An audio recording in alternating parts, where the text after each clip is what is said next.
প্রত্যেক মানুষ নিজের জীবনে দুঃখ অনুভব করেন। প্রত্যেকের দুঃখ আলাদা হতে পারে। কারোর মনে এই দুঃখ থাকে যে সে তার বাবা মায়ের সব ইচ্ছে পূরণ করতে পারেননি।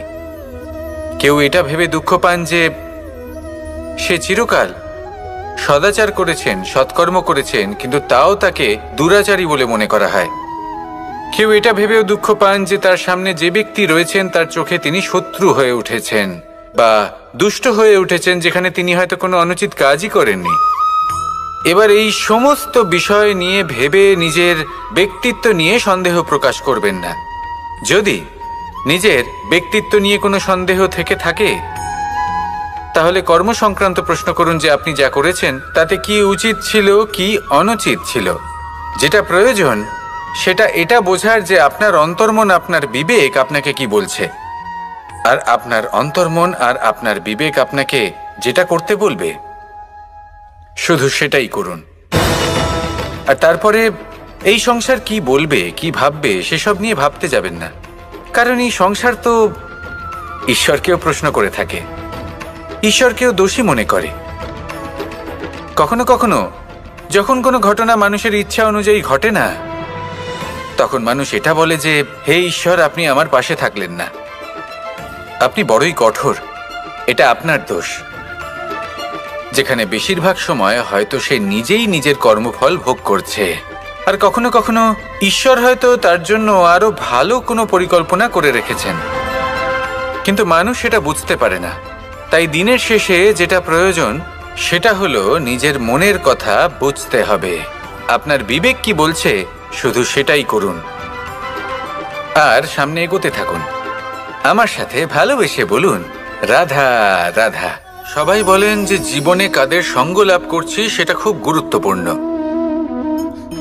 এক ঝুড়ি ফলের মধ্যে যদি একটা পচা ফল আপনি রেখে দেন, তাহলে আস্তে আস্তে সমস্ত ফল পচে যায়। সেই জন্য কথায় আছে যে কুসঙ্গ থেকে দূরে থাকো। কিন্তু কি করা যায়? এই সংসার খুবই ছোট। যেখানে আমরা কাজ করি, যেখানে আমরা থাকি, যে পথে আমরা আসা যাওয়া করে থাকি, যে পথে আমরা ভ্রমণ করি, সেখানে এমন অনেক সংখ্যক ব্যক্তি থাকেন যাকে দেখে আমরা মনে করি যে এদের থেকে দূরে থাকতে হবে। তখন আমরা কি করতে পারি? তাদের কি আমরা পরিত্যাগ করব? তাহলে এই সংসারে এমন অনেক মানুষ আছেন, তাহলে কি সংসারই পরিত্যাগ করব? না, সেই ফলের মতন হবেন না যারা একটি পচা ফলের উপস্থিতির জন্য নিজেরাও নষ্ট হয়ে যান। বরং হয়ে উঠুন চন্দন বৃক্ষের মতন, যেটা আসলে সাপেদের বাসস্থান, যেখানে অনেক সংখ্যক অত্যন্ত ভয়ানক বিষধর সাপ থাকে। তারপরেও এই চন্দন, সে কিন্তু নিজের শ্রেষ্ঠত্ব হারায় না, এর মূল্য কিন্তু সেই একই থাকে। মনে রাখবেন, এই সংসারে নিজের সঙ্গ বদলানোর পূর্বে নিজেকে বদলান। নিজেকে কিছুটা এমন ভাবে গড়ে তুলুন যে কেউ আসুক না কেন সে যেন আপনাকে বিভ্রান্ত বা দূষিত না করতে পারে। আসুন আমার সাথে ভালোবেসে বলুন রাধা রাধা। মানুষ জীবনে অনেক ধরনের সুখ লাভ করে, অর্থ সুখ, পরিবারের সুখ, বৈভবের সুখ। কিন্তু এমন একটা সুখ আছে যা বেশিরভাগ মানুষকে প্রভাবিত করে, কিন্তু সেই সুখ তাদের কোনো প্রয়োজনই নেই। সেটা হলো পরনিন্দা সুখ। অর্থাৎ এমন কোনো ব্যক্তিকে নিয়ে নিন্দা করা, তার প্রতি অনুচিত শব্দ প্রয়োগ করা, কারণ সেই ব্যক্তিকে আপনি পছন্দ করেন না। আর এমন অনেক মানুষ আছেন যারা এই কাজ করে খুব আনন্দ লাভ করেন, যেটা করা উচিত নয়। কারণ এতে আপনার সময়, আপনার ঊর্জা, আপনার নিজের অন্তরের ইতিবাচক শক্তি আপনি নষ্ট করে ফেলছেন। আর এই সব কিছুই আপনার প্রয়োজন আছে। যাদেরকে আপনার পছন্দ নয় সেই ব্যক্তির বিষয়ে কথাই বলবেন না। সেই সব ব্যক্তির দিকে মনোনিবেশ করুন যাদের আপনি ভালোবাসেন। সেই সব কাজে মন দিন যেগুলো আপনার ভালো লাগে। সেই বস্তুর দিকে নজর দিন যেগুলো আপনার প্রিয়, নিজের লক্ষ্যের দিকে, এই সব কিছুর দিকে নয়। এমনটা করলে আপনার জীবনে আপনি সেই সব বস্তুর দিকে নজর দিতে পারবেন যারা প্রকৃত অর্থে আপনার জীবন আরো শ্রেষ্ঠ করে তোলে। এমনটাই করুন, জীবন আরো অনেক বেশি সুন্দর হয়ে উঠবে। আর তখন এই মন প্রসন্ন হয়ে বলবে, রাধা রাধা। আজ আমরা আবার সাফল্য আর অসফলতার বিষয়ে কথা বলবো। সফল ব্যক্তি কে হয় এবং অসফল ব্যক্তি কে হয়, এই বিষয়ে আমরা আগে অনেকবার কথা বলেছি। প্রত্যেক ব্যক্তি সাফল্য লাভ করতে চান, কিন্তু প্রত্যেক ব্যক্তি সাফল্য লাভের এই কাজে সফল হতে পারেন না। এবার এটা কেন হয়, এর পেছনে কারণটা কি? কারণ হলো ভয়। সফল ব্যক্তি হলেন তিনি যিনি নিজের সিদ্ধান্ত দ্বারা এই সমস্ত সংসারকে বদলে দিয়ে থাকেন, এবং অসফল ব্যক্তি হলেন তিনি যিনি এই সংসারকে দেখে এর বিষয়ে ভেবে নিজের সিদ্ধান্ত বদলে ফেলেন। প্রয়োজন হলো নিজের লক্ষ্যের বিষয়ে ভেবে দেখার, পথের বিষয়ে ভেবে দেখার। একবার যদি আপনি পথ নির্বাচন করে থাকেন, সেই পথে অগ্রসর হতে থাকুন আর তাতে অটল থাকুন। সবসময় দৃঢ় প্রতিজ্ঞ হন। আপনি যদি কোনো পথে টিকে থাকেন আর নিরন্তর পরিশ্রম করতে থাকেন, তবেই আপনার জীবনে সাফল্য আসবে।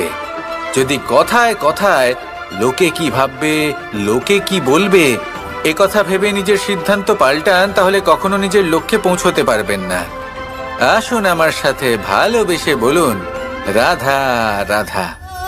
মানুষের 6টি বড় শত্রু রয়েছে, আর এরা অন্য কোথাও নয়, বরং মানুষের অন্তরেই বাস করে। এই 6টি শত্রু হল কাম, ক্রোধ, মোহ, লোভ, ঈর্ষা আর অহংকার। কিন্তু এরা কি চিরকাল আপনার শত্রু হিসেবেই থেকে যায়? এদেরকে নিজের বন্ধু করে তোলা কি সম্ভব নয়? ভেবে দেখুন না। এবার যদি কথা বলি কাম নিয়ে, অর্থাৎ কামনা করা, তাহলে মানুষ যদি জীবনে কামনা করতে থাকে, তাহলে সন্তোষের অনুভূতি লাভ করতে পারে না। কিন্তু এই কামনাই মানুষের বন্ধু হয়ে উঠতে পারে। কিভাবে? ধরুন, যদি মানুষ ভাবে আমি আরো অনেক বেশি শ্রেষ্ঠ ব্যক্তি হয়ে উঠতে চাই, আর তার জন্য কর্ম করে, পরিশ্রম করে, তাহলে ভবিষ্যতে গিয়ে শ্রেষ্ঠ ব্যক্তি হয়ে উঠতে পারে কামনার কারণে। অর্থাৎ এই কামনাই ওর বন্ধু হয়ে ওঠে। কিন্তু ধরুন, কোনো মানুষ যদি চায় সে শ্রেষ্ঠ ব্যক্তি হয়ে উঠবে, কিন্তু তার জন্য না কোনো কর্ম করছেন আর না কোনো পরিশ্রম করছেন, আর অধর্মের পথে চলতে শুরু করে দেন, তাহলে এই কামনাই তার শত্রু হয়ে উঠতে পারে। এবার যদি এই কামনাকে নিজের বন্ধু করে তুলতে হয়, তাহলে নিজের নির্বাচনে বিচক্ষণ হতে হবে, নিজের মস্তিষ্কের ওপর নিয়ন্ত্রণ রাখতে শিখতে হবে। সেটাই করুন আর আমার সাথে ভালোবেসে বলুন, রাধা রাধা। আজ আমরা মানুষের আরো একটি শত্রুর বিষয়ে কথা বলবো, যার নাম হলো লোভ। যে কোনো বস্তুকে অত্যাধিক লাভ করার যে বাসনা, যতটা লাভ করেছি ততটা যথেষ্ট নয়, আমার আরো চাই, আরো চাই, একেই বলে লোভ। এবার এই লোভ আপনার জীবনে শুভ না অশুভ, আপনার মিত্র নাকি আপনার শত্রু, সেটাও নির্ভর করছে আপনার ওপর। যেমন ধরুন, কোনো ব্যক্তির অসম্ভব ধনের লোভ, সে সেটা অর্জন করছে আর সেটা সংগ্রহ করছে, আর সেটা লাভ করার জন্য সে অনৈতিক কাজ করছে। যদি এই সব হতে থাকে, তাহলে লোভ কিন্তু আপনার পক্ষে অত্যন্ত ক্ষতিকারক।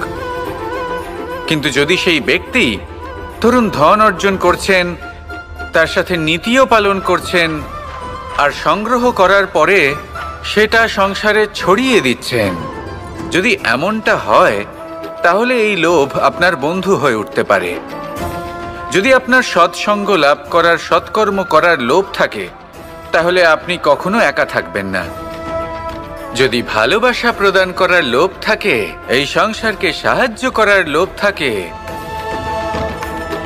তাহলে এই লোভ যা সংসারের শত্রু, সেটা কিন্তু আপনার সাথে পরমাত্মার মিলন ঘটাতে পারে। এবার এই লোভকে নিজের মিত্র করে তুলবেন নাকি শত্রু করে তুলবেন, সেই সিদ্ধান্ত আপনারই। আসুন আমার সাথে ভালোবেসে বলুন, রাধা রাধা। কখনো এই প্রকৃতির দিকে তাকিয়ে থাকবেন। এই প্রকৃতি অনেক ধরনের শিক্ষা দেয়। কোনো একটা গাছকে দেখুন কিভাবে সে মাটি থেকে জল শুষে নেয়।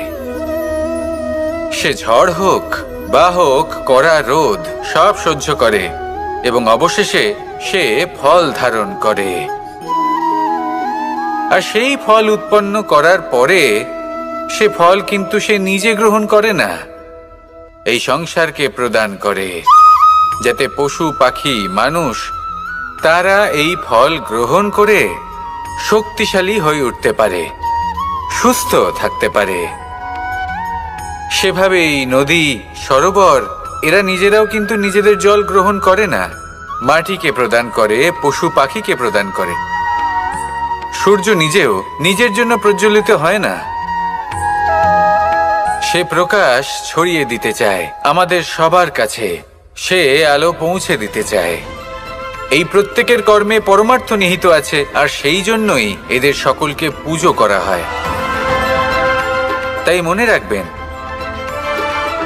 আপনার কাছে জীবন যাপনের অতিরিক্ত যা কিছুই আছে তা পরমার্থের জন্য। তাহলে তার সদ্ব্যবহার করুন আর আমার সাথে ভালোবেসে বলুন, রাধা রাধা। পরিবর্তন, এটা হলো সৃষ্টির অমূল্য নিয়ম। এই সংসারে সবকিছু সময়ান্তরে পরিবর্তিত হয়, এই সময়ও পরিবর্তিত হয়। পরিবর্তন চিরকাল হয়ে এসেছে আর চিরকাল হতে থাকবে।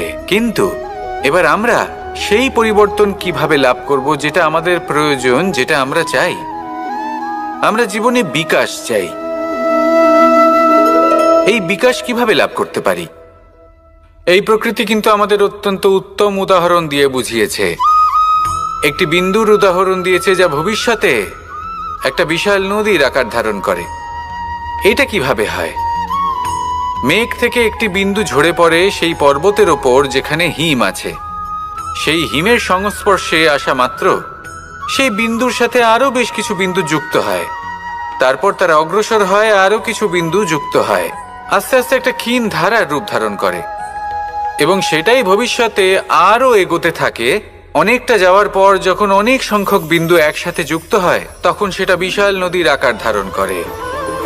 এবার আমরা মানুষ বলে আমাদের সাথে এই নিয়মের অন্যথা হয় তা নয়। আমরাও এই প্রকৃতির অংশ, আমাদের ক্ষেত্রেও একই নিয়ম প্রযোজ্য।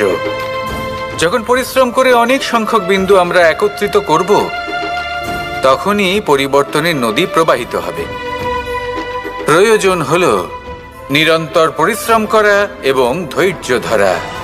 এটা করতে থাকুন, জীবনে সব কিছু লাভ করতে পারবেন। কারণ প্রকৃতি আমাদের এটাই শিখিয়েছে, আর আমরা এই ব্রহ্মরই একটি অংশ, যার দ্বারা এই ব্রহ্মাণ্ড নির্মিত। আসুন আমার সাথে ভালোবেসে বলুন, রাধা রাধা। আমরা সকলে সামাজিক জীব। মানুষের সাথে দেখা সাক্ষাৎ করা এটা চিরকালই চলতে থাকে। আমরা কখনো কাউকে উপহার দিই, আবার কখনো কেউ আমাদের উপহার দেয়।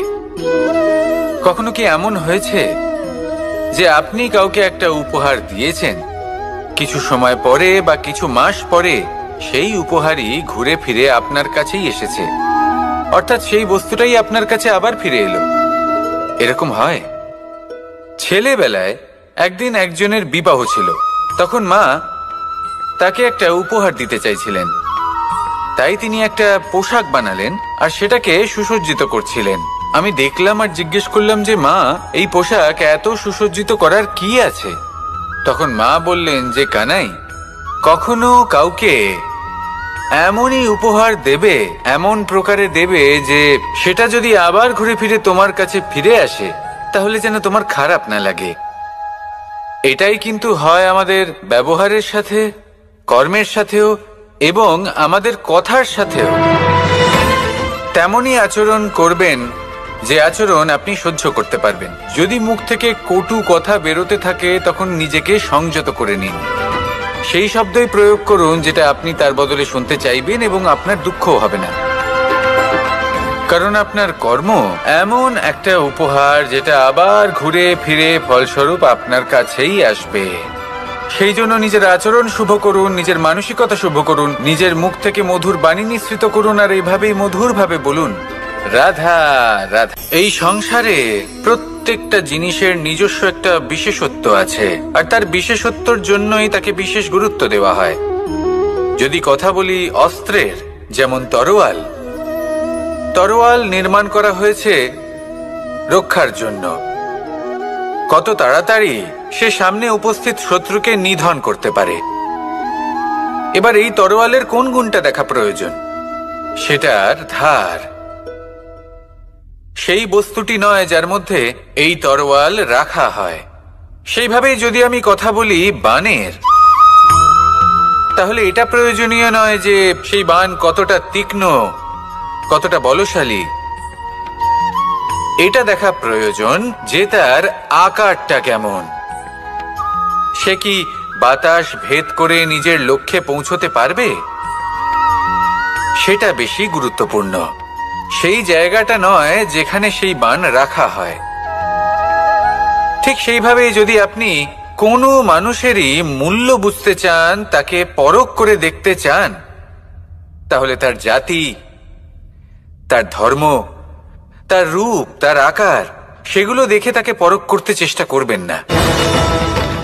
তাকে পরখ এই সব কিছুর ভিত্তিতে করবেন না। তার স্বভাবটা দেখুন, তার গুণ দেখুন, তার প্রতিভা দেখুন, তার কর্ম দেখুন, কারণ এটাই সেই ব্যক্তির আসল পরিচয়, এটাই হলো তার অস্তিত্ব। যখনই আপনি কোনো নর্তককে শ্রেষ্ঠ নৃত্য প্রদর্শন করতে দেখেন, তখন আপনি কিন্তু এটা ভাবেন না যে সে কোথা থেকে এসেছে, সে কি খায়, ওর বন্ধু বান্ধব কারা। আপনি তার নৃত্য দেখেন, ওর শিল্প দেখেন, সেটারই প্রশংসা করেন, সেটাকেই সম্মান করেন। সেইভাবে এই সংসারে সকলকে সম্মান করুন, আর এই সম্মানের আধার হওয়া উচিত তার গুণ, তার স্বভাব, তার কর্ম, তার রূপ আর তার বেশভূষা নয়। আসুন আমার সাথে ভালোবেসে বলুন, রাধা রাধা। এই সংসার বলে যে কৃষ্ণ হলো মহাযোগী, কেউ বলে যে কৃষ্ণ হলো সাংখ্যযোগের প্রবর্তক, কেউ বলে ভক্তিযোগের, কেউ বলে জ্ঞান যোগের, কেউ কেউ এটা মনে করেন যে অষ্টাঙ্গ যোগের প্রভু হলাম আমি। কিন্তু এই যোগ আসলে কি? যোগ বিষয়টাকে বোঝা খুব একটা কঠিন নয়, কিন্তু সেই যোগকে নিজের যাপনের অংশ করে তোলা হলো অত্যন্ত কঠিন, আর তার জন্য প্রয়োজন অভ্যাস। যোগ শব্দটার অর্থ হলো যুক্ত করা, আর এটা আমি ছোটবেলায় শিখেছিলাম। যখন আমার মাখন খেতে ইচ্ছে করত, আর মা মাখনের সেই হাঁড়িটা ওপরে টাঙিয়ে রাখতেন, তখন আমরা ভাবতাম যে অত দূরে পৌঁছবো কি করে। তখন আমরা যোগের বিষয়ে জানতে পারলাম, আর তখন জানতে পারলাম যে সব থেকে গুরুত্বপূর্ণ যোগ আসলে কি? সহযোগিতা, সাহায্য। আমরা সব সখারা একসাথে জড়ো হতাম, একে অপরের পিঠের ওপর উঠে দাঁড়াতাম, আর তারপর আমরা ওই মাখনের হাঁড়ির কাছে পৌঁছতে পারতাম, আর তারপর আমরা সবাই মিলে সেই মাখন ভাগ করে খেতাম। সহযোগিতা, এটা অত্যন্ত গুরুত্বপূর্ণ। পাণ্ডবরাও মহাভারতে এটাই করেছিলেন। ওনাদের সাথেও কেউ ছিল না, একে অপরকে সাহায্য করে ওনারা অনেক বীরদের একত্রিত করেছিলেন।